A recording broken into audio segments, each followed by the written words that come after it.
রাজগঞ্জে বিভিন্ন কর্মসূচির মাধ্যমে তৃণমূল কংগ্রেসের প্রতিষ্ঠা দিবস পালন করা হলো।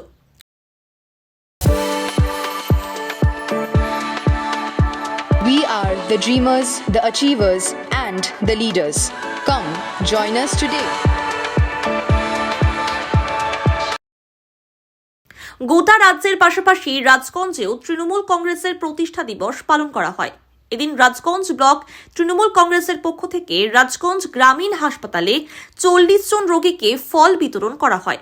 পাশাপাশি সোনাশিকাটা গ্রাম পঞ্চায়েতে যুব তৃণমূল কংগ্রেসের পক্ষ থেকে প্রায় 400 জন দুস্থ মানুষের হাতে শীত বস্ত্র তুলে দেওয়া হয়। এদিন উপস্থিত ছিলেন রাজগঞ্জের বিধায়ক খগেশ্বর রায়, রাজগঞ্জ ব্লক তৃণমূল কংগ্রেসের সভাপতি অরিন্দম ব্যানার্জি, রণবীর মজুমদার, রূপালী দে সরকার, সর্বাণী ধারা, তমহিদার রহমান, রোশন হাবিব সহ অন্যান্যরা।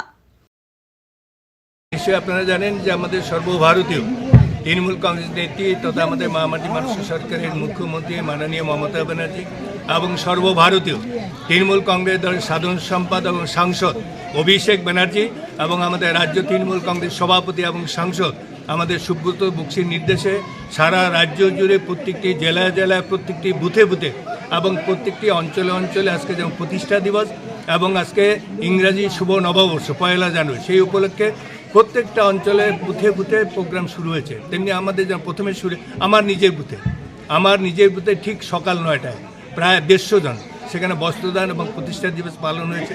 তারপরে ওখান থেকে আমরা চলে আসি শিকারপুর অঞ্চলে, সেখানে হলো।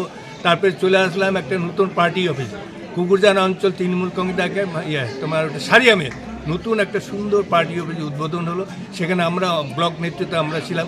সেখান থেকে আমরা টোটাল ব্লক নেতৃত্ব আমরা সবাই আমরা মিলিতভাবে আমাদের যে রাজগঞ্জ গ্রামীণ হাসপাতাল আছে সেখানে প্রায় 40 জন আমরা রুগী আছে, তাদেরকে ফলমূল দেওয়া হলো। তারপরে এখানটায় চলে আসলাম, আপনারা দেখতেই পাচ্ছেন যে সোনাশিকাটা অঞ্চল যুব তৃণমূল কংগ্রেসের উদ্যোগে এবং তৃণমূল কংগ্রেস সহযোগিতায় প্রায় 200 জনের আজকে কম্বল বিতরণ অনুষ্ঠান। এরপরে আবার যাব আমি শিকারপুর অঞ্চলে, ওখানে কয়েকশো পরিবার আজকে তৃণমূল কংগ্রেস দলে যোগদান করবে, ওখানেও বস্ত্রদান আছে। তারপরে চলে যাব জলপাইগুড়ি, প্রচুর অনুষ্ঠান আছে। এবং এই অনুষ্ঠানে দেখলাম আজকে পয়লা প্রতিষ্ঠা দিবস, মানে এত সারা রাজগঞ্জ বিধানসভা প্রত্যেকটা অঞ্চলে যে এত সারা এর আগে আমি কোনো দিন পাইনি। কাজে এই সারা দেখে যেটা ভাবছি আগামী যে 26শে বিধানসভা নির্বাচন আমাদের তৃণমূল কংগ্রেসের কোনো চিন্তা নেই, চতুর্থবারের জন্য আমাদের মুখ্যমন্ত্রী মমতা ব্যানার্জি।